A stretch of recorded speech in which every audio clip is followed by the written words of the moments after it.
You point that thing at him again, and I swear, Margaret, you better pray you're faster than his left hand. That's what I said the morning everything changed. She was standing on our porch, clipboard in one hand, handbag in the other, and a trembling little silver pistol she barely knew how to hold.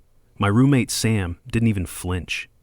He just stared at her like he was peeling her apart from the inside out. But I'm getting ahead of myself. That was the boiling point, the match strike. And every flame starts somewhere quiet. I'm Jack Wallace, graphic designer by trade, reluctant homeowner by inheritance, and lately an unwilling participant in what I now call Margaret Belrose's psychological warfare Olympics. And Sam? Sam's my roommate. He moved in 6 months ago after the VA housing voucher got messed up, said he needed quiet. Turns out what he really needed was something to protect. This house, this land, wasn't just property. It was my dad's last footprint before cancer took him. He built this dock with his own hands, carved our initials into the wooden post at the water's edge. That old bench under the willow tree? He used to sit there every Sunday morning, reading legal thrillers and drinking coffee he swore tasted better next to the lake. It still smells like cedar and river dust down there. I haven't changed a thing. So when the HOA started with the violations, I didn't just see citations. I saw someone rewriting my father's name in red ink. Where are you watching from? Drop it in the comments. And if you've ever dealt with HOA hell, make sure to hit subscribe. We're not just telling stories here, we're fighting back. It started small, like it always does. A warning slipped into our mailbox. Trash bins not removed within 3 hours of collection. Which, okay, technically true, I forgot. But the photo was time-stamped, 6:48 a.m. Trash came at 6:15. Apparently, Margaret Belrose had nothing better to do than stand behind her blinds with a camera.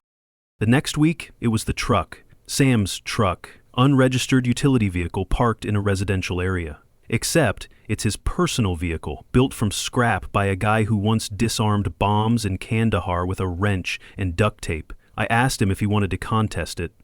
He just said, "They're testing what you'll tolerate." Sam doesn't talk much. When he does, it's usually important. Then came the HOA meeting. I didn't want to go, but Sam stood by the door in silence until I grabbed my jacket. The room was packed with folding chairs, weak lemonade, and tighter smiles than a funeral. Margaret was at the front, perched like a crow in pearls. She greeted me like she was talking to a child caught stealing. "Well, if it isn't Mr. Wallace. I was hoping you'd come tonight so we could discuss the issues." I replied, "You mean the trash bin conspiracy?" Chuckles. Tight ones. People glanced at each other, but nobody said a word. I looked around and caught Tom Greer's eye. He's been on the board since my dad's time. His hand twitched. He quickly looked away. Sam stood at the back of the room, arms crossed. Watching. Margaret handed me a paper. Violation notice for improper lawn edging. My dad planted native grass because it grew wild. I haven't touched it since he passed. I didn't realize that was a crime now. That night, Sam was on the porch sharpening a chisel. Not for defense, for focus. "They're not after your lawn," he said quietly. I leaned against the railing. "Then what are they after?" He didn't answer, just looked toward the lake, toward that old willow bench. It was dusk. The water looked like spilled ink, and the wind moved the branches like they were whispering. Something about the way Sam watches things makes you feel like you missed something critical, like the world gave you the same puzzle as everyone else, but he has the only finished picture. That's when I realized this wasn't about rules. This was a game of pressure. Margaret Belrose didn't want a clean neighborhood. She wanted obedience. And Sam? Sam had seen people like her before. On a different continent, in different clothes. She had no idea what kind of storm she was walking into. Sam didn't say another word that night. He just kept staring at the lake like it owed him answers. The next morning, I found another violation notice taped to our door. Improper use of exterior lighting. Apparently the motion sensor floodlight on the side of the house was disruptive to the neighborhood aesthetic. I pulled it off the glass and laughed out loud. Aesthetic? It's a light, not a neon sign. Sam stepped into the doorway, coffee in one hand, hair wet from a cold shower. "They're escalating." Escalating into what? A war over lawn decor? He didn't smile, just took the paper from my hand, folded it neatly, and placed it in a manila folder that was already getting too thick for comfort. I noticed he had labeled it Stage 1, Pressure. I didn't ask questions, I just made more coffee. Later that afternoon, I caught Margaret doing slow laps past our driveway in her SUV. I was hauling in some old lumber for a repair project on the dock, and she rolled down her window like we were in a 1940s noir film. "Jack, sweetie," she cooed, "just wanted to remind you that all lake structures must meet compliance under Clause 7B. I wiped sweat from my brow. It was built by hand 40 years ago. If it's lasted 4 decades without killing anyone, I think we're good. She tilted her sunglasses down just enough to make eye contact. Well, the board disagrees. You'll be receiving something in writing. Again. I watched her drive off and muttered, "You're the board." That evening, I told Sam what happened. He didn't react, just unrolled an old set of blueprints across the dining table. My dad's blueprints. The original plans for the dock, including a personal note from the county clerk dated 1983, approved for permanent structure. "How did you find that?" I asked. He pointed to a box under the table. It was mislabeled as Christmas lights. He flipped the paper over. On the back was my dad's handwriting. "If they come after this, Doc, they're coming after everything. Fight smart." It hit me harder than I expected. My dad wasn't a paranoid man. He was patient, methodical, fair. But he also didn't believe in rolling over. The next day, Margaret sent a surveyor on a Sunday morning to assess encroachment on shared lake access. The guy wore a bright orange vest, held a clipboard, and took photographs like he was documenting a crime scene. Sam approached him, calm and measured. "Do you have a permit for this?" The guy stammered, "I was told it was authorized by the HOA. "Authorized by which clause?" More stammering.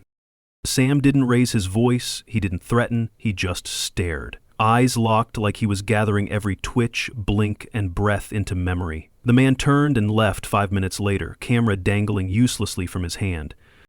That's when I started to notice something. Sam wasn't reacting. He was recording, studying.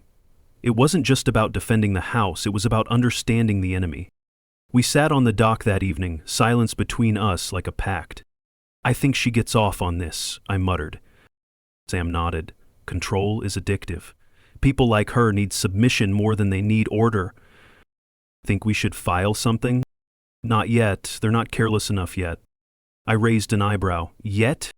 He just sipped his tea, never breaking his gaze from the house across the water. Margaret's house. Curtains slightly open, lights off.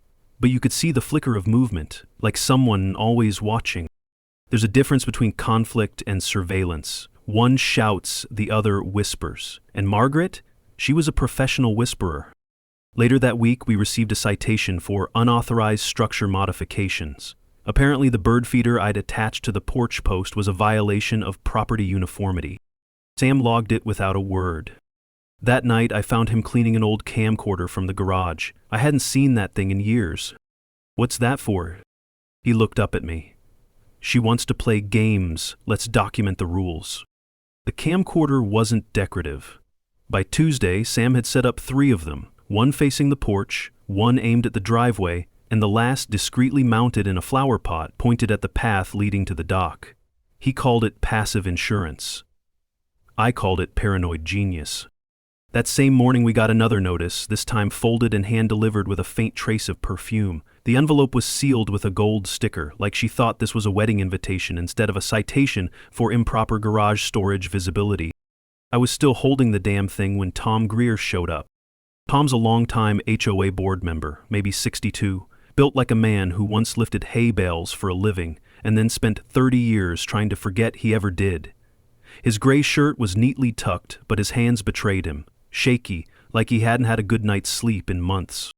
"Hey, Jack," he said, stepping gingerly onto our porch. "Mind if I have a word?" I glanced back at Sam, who gave a subtle nod before vanishing into the house like smoke.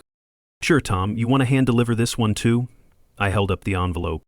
He sighed and rubbed the back of his neck. "No, I didn't know about that. Margaret handles distribution. I'm just here for the inspection." I laughed. "Inspection? For what, a rogue lawn gnome?" He looked down, ashamed. Dock compliance, again. I gestured toward the edge of the yard. Help yourself. He didn't move. Instead, he looked past me toward the lake. His eyes landed on the bench under the willow tree. Dad's bench. I saw his expression shift. Nostalgic? Something almost like guilt? You know, your dad used to sit there every Saturday, he muttered. Every Sunday, I corrected. Saturday was yard work, Sunday was peace. Tom swallowed hard. His clipboard slipped slightly in his grip. A faint tremble. His pen hand couldn't hold steady, I noticed. So did Sam. From behind the curtain.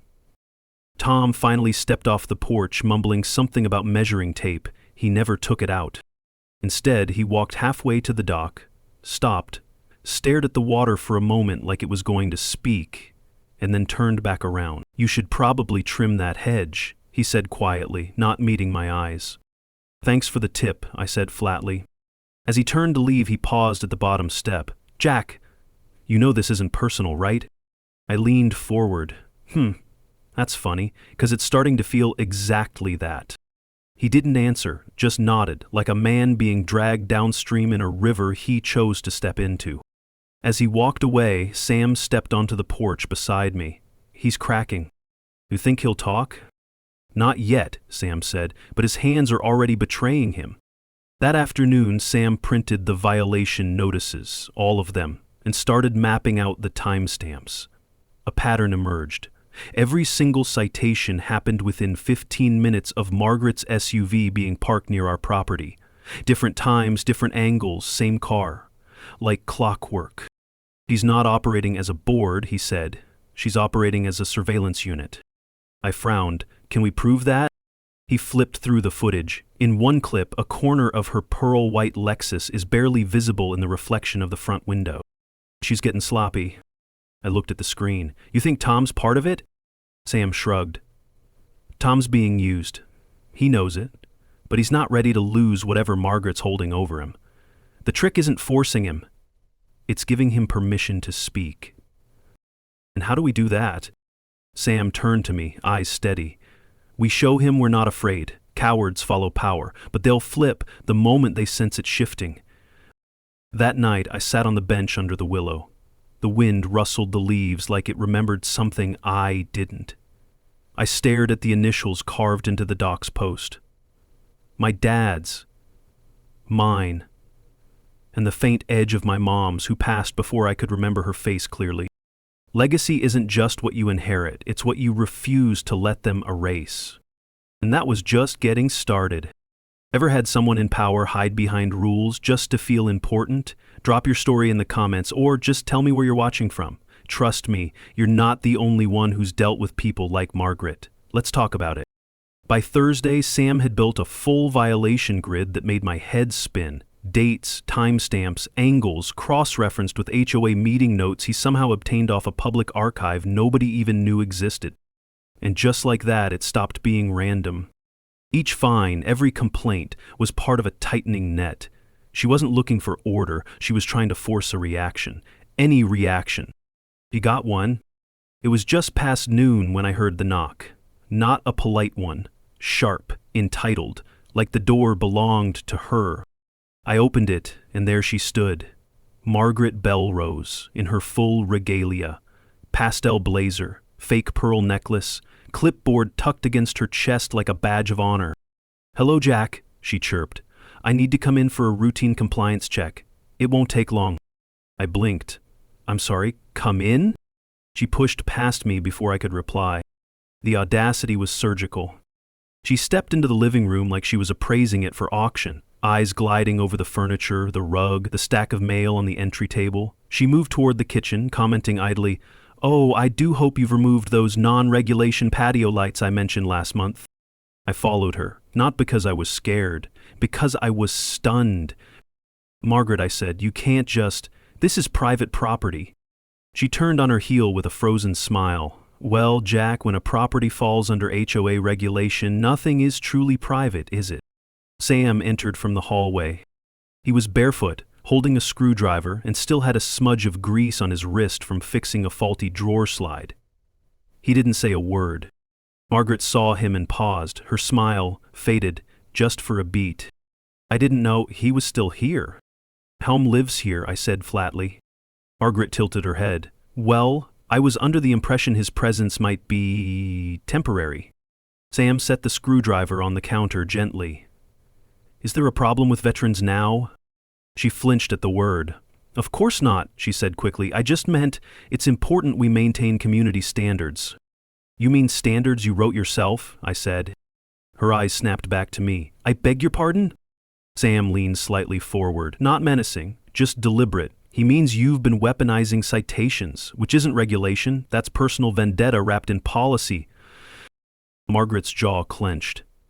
That's a dangerous accusation. You pulled a gun on someone last year for leaving their kayak too close to the shoreline, I reminded her. I'd say dangerous already lives here.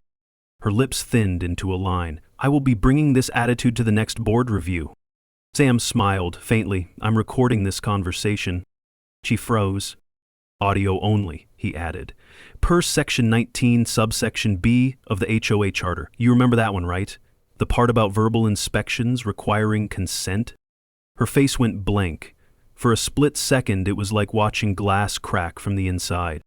Then she turned sharply on her heel and walked toward the door, muttering, "This won't be ignored." She left without another word. Sam closed the door gently behind her. I thought she wasn't going to crack, I said, breath shallow. She's starting to, he said. People like her don't break, lad. They unravel quietly. That night, Tom Greer called. He didn't say much, just asked if I was free Saturday morning for a personal walkthrough.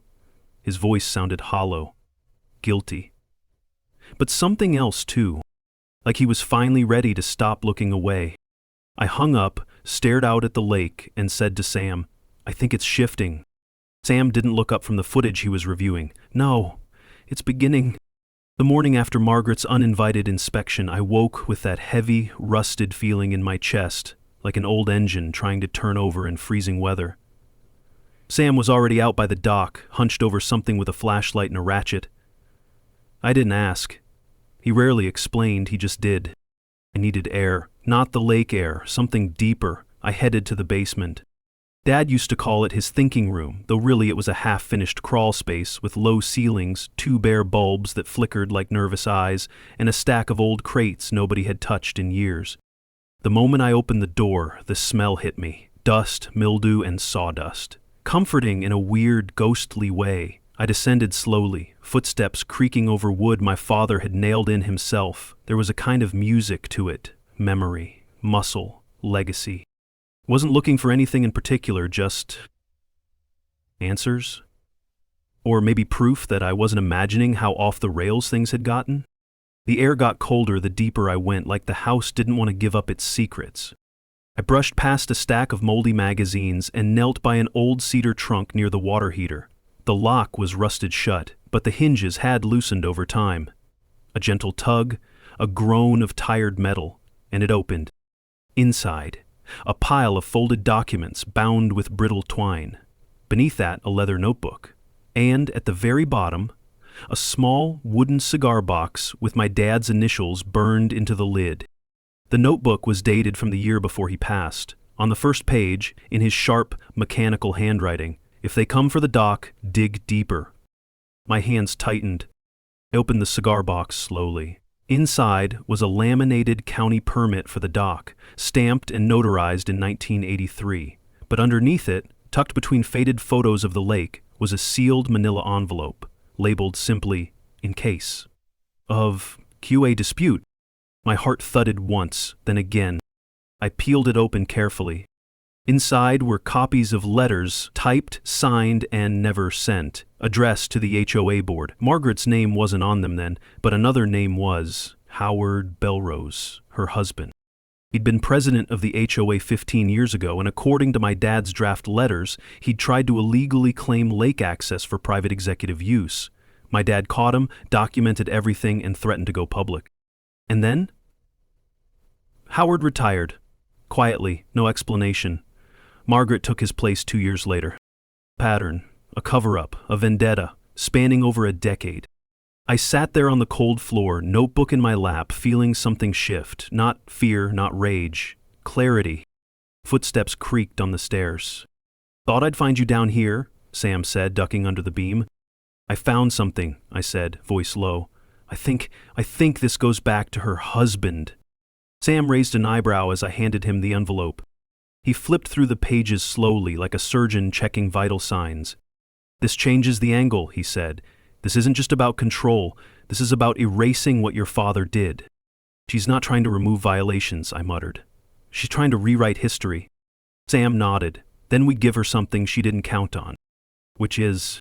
"Your father didn't publish these," he said, holding up the letters. "But we will." We came back upstairs, both of us silent. I looked out at the willow bench, the initials carved into the dock's post barely visible in the twilight. The past wasn't gone. It was just waiting for the right moment to matter again. And that moment had finally arrived. Saturday arrived like a held breath. The sky was dull, gray, not dramatic, just tired. I was halfway through scanning my dad's old letters when Sam stepped in from the porch, face unreadable. Sam didn't look up from his laptop. "We already have the foundation, now we build a case they can't ignore." He pulled out a notepad and started drawing boxes. Names, actions, dates, violations, meetings. Each connection formed a web. "I know someone," he finally said. "Former JAG attorney. She specializes in HOA disputes. Quiet, effective, owes me a favor." I raised an eyebrow. "You sure you want to pull that string?" He nodded. "Margaret threatened us with policies. We're going to bury her in precedent." While Sam made the call, I started digging into the county's public records database. It was tedious, rows of filings, scanned PDFs from 15 years ago, handwritten notations New Year's Eve, but halfway through the afternoon, I struck gold. A zoning request filed under Belrose Holdings, with Howard Belrose's name scribbled in the margin and a stamped rejection attached. Reason: conflict with shared access lake rights. It matched exactly what my father warned about in those unsent letters. Howard had tried to privatize the lake, and when that failed, they went underground, harass the holdouts, wear them down, take over inch by inch. I printed everything. By evening, Sam had confirmation. His contact, Leah Cordwin, was available and intrigued. We uploaded the audio, the memos, the scans, and Tom's confession to a private legal share drive. "She's got what she needs to file an injunction," Sam said, "but she wants us to do something first." "What?" "Get the original documents, the ones Tom mentioned, HB, Legacy Control." The only problem? They were locked in the HOA's back office. "You think they'll just hand that over?" I asked. "No," Sam said, "but I think they'll let their guard down if we make them feel like they've already won." We devised the plan in under 10 minutes. Step 1. File a formal community complaint, not a lawsuit, requesting a records review under transparency bylaws. Step 2. Sam would attend the next HOA open board meeting, calm and cooperative, under the guise of rebuilding goodwill. Step 3. I'd meet Tom outside just before the meeting. He'd show me the access door and which cabinet housed the file. "You're going to sneak in?" Sam asked. "Nope," I said. "I'm going to walk in with purpose and act like I belong there." Sam nodded. "That's the spirit." We ended the night where it all began, by the dock. The air was cooler now, and the bench under the willow tree had a fine dusting of leaves. I sat down and looked at the initials again. My father's, mine, and the one fading line from my mother. The bench didn't look like much to the HOA, but to me, it was proof that roots don't answer to bureaucracy. Sam stood beside me, arms crossed. "She'll come hard after this." "She already did," I said. "This time, we're the ones with the trigger." The plan didn't need theatrics, it just needed Margaret to believe she'd won, so we gave her exactly that. Monday morning, I walked into the HOA office with the most defeated expression I could muster. I even wore a pressed button down, tucked in like I was here to apologize to a principal. Margaret sat at her desk with a smugness that could have curdled cream. Well, she purred. "Jack Wallace, back in the land of the cooperative." I offered a tight smile. "I figured it's time to stop the fighting. I just want to understand how to align better." Her eyes lit up, just slightly. She thought I was folding. "Oh, Jack, that's very mature of you. This community thrives when we work together." She stood, hands clasped. "Let me fetch the records packet." That was the moment I knew she'd bitten. She disappeared down the hallway into the boardroom while I waited, just long enough to glance over my shoulder and see Tom peeking through the mail slot in the side door. 30 seconds later, I heard a soft tap against the exit door on the other side of the building. Sam slipped in, dressed in his usual gray hoodie and jeans, invisible in plain sight. Tom led him quietly into the record storage room. No cameras in there. Margaret hated internal surveillance, said it made the office feel too corporate. Poetic. They found it in the second cabinet drawer, misfiled under Historical Initiatives. The folder read HB Legacy Control.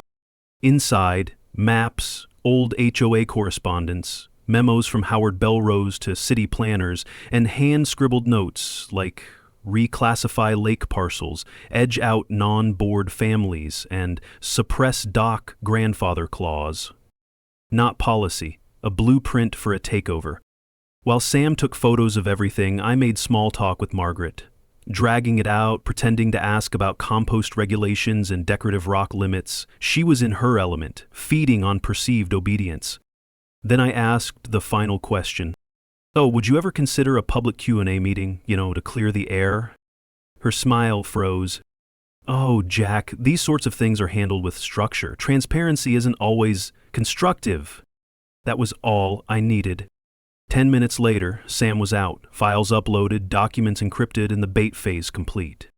But we weren't done. That night, we posted a message on the community forum from my account.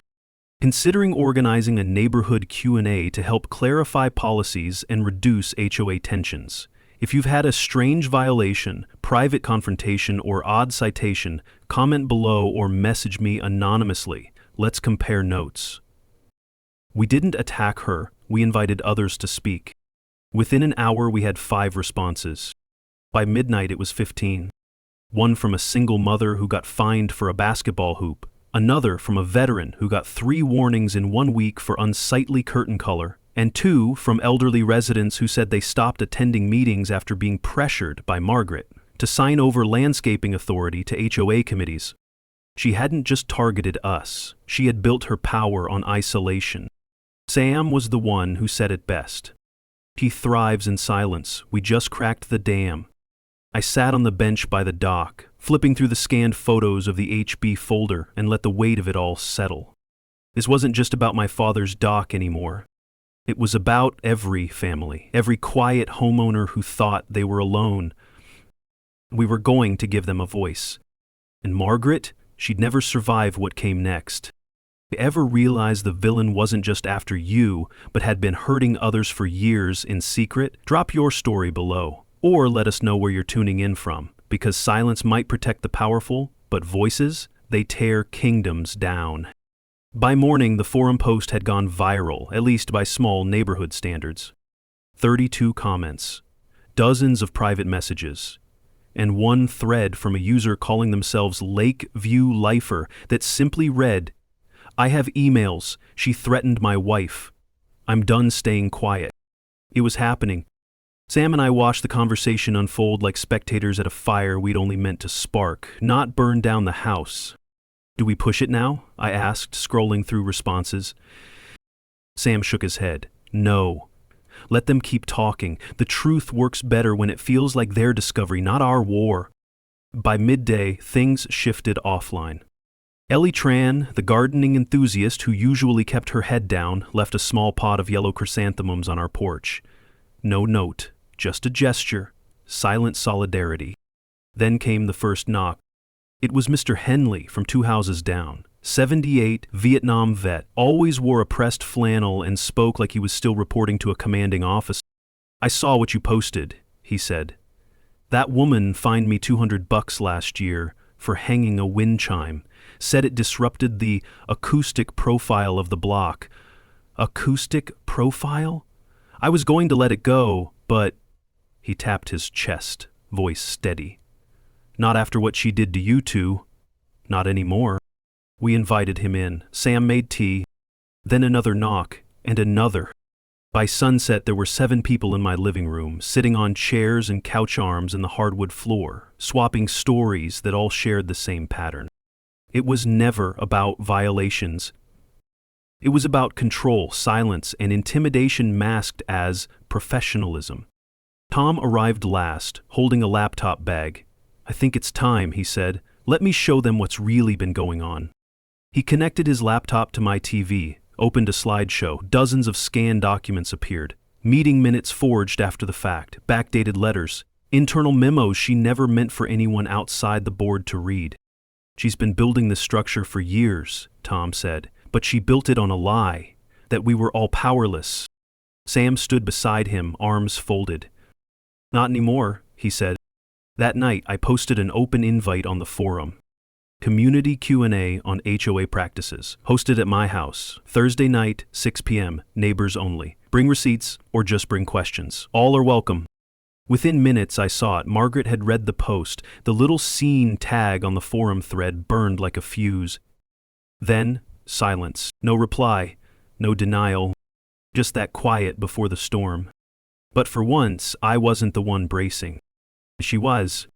The next morning, Margaret struck back. Not with words, with citations. 12 of them spread across the block, 1 for visible recycling bins, 2 for faded mailbox paint, and 1, somehow, for a plastic flamingo in a backyard garden that no one had touched in years. It was so obviously retaliatory it backfired. Neighbors posted side-by-side photos comparing their lots to HOA model properties. Others uploaded images of Margaret's own yard. Overgrown vines, rust on the gate hinge, dead patches in the grass. Hypocrisy never looked so well lit. Then came the real shift. The city council member for our district, Monica Reyes, left a comment under the Q&A post. "Watching this closely. HOA boards are not above the law. Please continue documenting. I'll be attending Thursday." I showed the message to Sam. He didn't say much, just grinned. We sat out on the bench beneath the willow again that night. Same dock, same initials. But the weight in the air was different now. "What do you think she's doing?" I asked. Sam leaned back. "She's scrambling. She built her kingdom on paperwork and fear. Now the papers are in our hands, and the fear's not ours anymore." He looked out across the water. "She has one move left. Let's make sure she takes it right into the open." Thursday came like Judgment Day.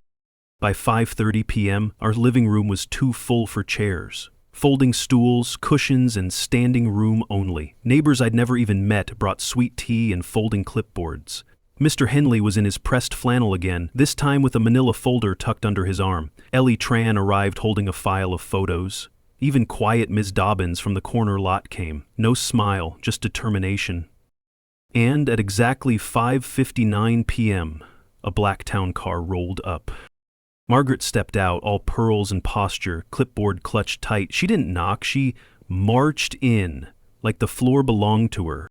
I was told this was a private forum, she said to no one in particular. "This sort of unsanctioned gathering is highly inappropriate." Sam stepped forward from the hallway, calm, measured. "Then you'll want to hear what's being said. Wouldn't want false narratives floating around, would you?" Margaret's eyes flicked around the room. It wasn't just hostility she met. It was recognition. No more whispering, no side glances. This crowd saw her now. Then Monica Reyes entered behind her, city councilwoman, clipboard in hand, press badge hanging from her belt loop. "Margaret," she said cheerfully, "glad you could join us." That froze her. I stood in front of the group, cleared my throat. My hands were steady for the first time in weeks. "I appreciate everyone being here. This isn't about revenge, it's about clarity and closure." Tom wheeled over the projector cart and loaded the slides. First came the memos, backdated votes, forged meeting logs, handwritten notes detailing a plan to strip dock rights. Then came the photos of Margaret's citations, circulated unevenly, applied with bias. And finally, the audio. Her voice echoed through the room, unmistakable. His father made sure we couldn't touch the dock, but I'm not letting history protect his spoiled son. That interrogator freak gives me nightmares. I want them out, whatever it takes. Silence. Not stunned silence, loaded. Margaret opened her mouth, but Monica raised a hand. "We're recording, just so you're aware." Margaret shut her mouth. Mr. Henley stood. "I fought overseas for freedom, and I came back to get fined for hanging a wind chime. You turned this place into a dictatorship wrapped in vinyl siding." Murmurs of agreement followed. Ellie held up a picture of her garden. Flamingo, still standing, next to her violation slip.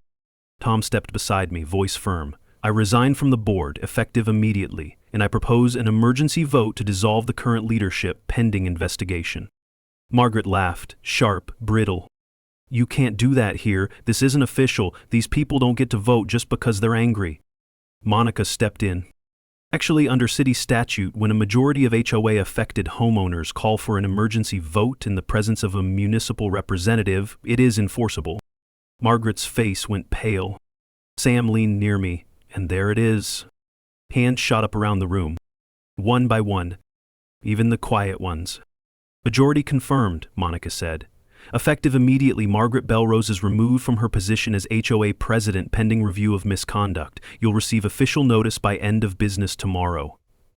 Margaret stood frozen, not yelling, not arguing, just silent. I stepped toward her, not out of anger, out of something colder. Control isn't leadership, and silence, it doesn't protect power anymore. She turned and walked out. No words, no clipboard swing, just the click of heels against the porch wood and a car door closing too hard. Outside, the sun had dipped low. Gold light reflected off the lake. Faint wind rustled the willow. The same bench, the same initials. But nothing felt the same. We'd finally pulled the curtain. The day after Margaret was removed, the air in the neighborhood felt different. Not louder, not celebratory. Just honest. People waved again. Not the forced kind, not the kind you do to keep up appearances. Real ones. Quiet acknowledgments between folks who had stood up, finally, for one another. Sam and I spent most of that morning clearing out the documents from the dining table. The manila folders, the photos, the scanned copies of forged memos, all of it was cataloged and sent to Leah Cordwin. She was already preparing the follow-up filing to freeze further board activity until new elections could be held. Tom dropped off a box of HOA signage and keys. This belonged to her, he said. I figured you could give it to the next president, or burn it. I went with neither. Instead, I locked it in the garage, a reminder. Late that afternoon, Sam and I walked down to the dock. The sun was starting to dip again, casting long shadows across the water. The bench under the willow tree looked exactly the way it had the first day he moved in, except now it wasn't weighed down by history, it stood on it. I sat down. Sam stayed standing, arms crossed, looking toward the middle of the lake like it held answers only he could see. You never said why you moved here, I said after a while. Sam shrugged, quiet. And now that things aren't quiet? He cracked the faintest grin. Now, they're honest. I can work with that. I reached down and brushed my hand over the carved initials. Dad's, mine, Mom's faded one still barely visible beneath the grain. I used to think defending this place was about keeping something the same, I said. But it's not. It's about protecting what it gave us. Freedom, peace, truth. Sam nodded. It's never about just one house. It's about not letting people like her rewrite the rules just because they speak louder. A few neighbors wandered down later that evening. Henley, Ellie, a couple from across the cul-de-sac who brought brownies like it was a potluck. Nobody brought drama. Nobody brought rules. They just brought chairs and sat on the grass, watching the water. For the first time, that bench didn't feel like a place to look back. It felt like a place to rest. My dad once said, legacy isn't about what you leave behind. It's about what survives after someone tries to take it. This house, this dock, this neighborhood, they survived. So if you've ever had to fight for what should have never been questioned in the first place, your peace, your dignity, your rights, then you already know how powerful it is to finally sit down and feel the weight lift. Have you ever stood up to a board, a bully, or anyone who tried to rewrite your story? Share your HOA nightmare, or just tell us where you're watching from. You're not alone, and you're definitely not powerless.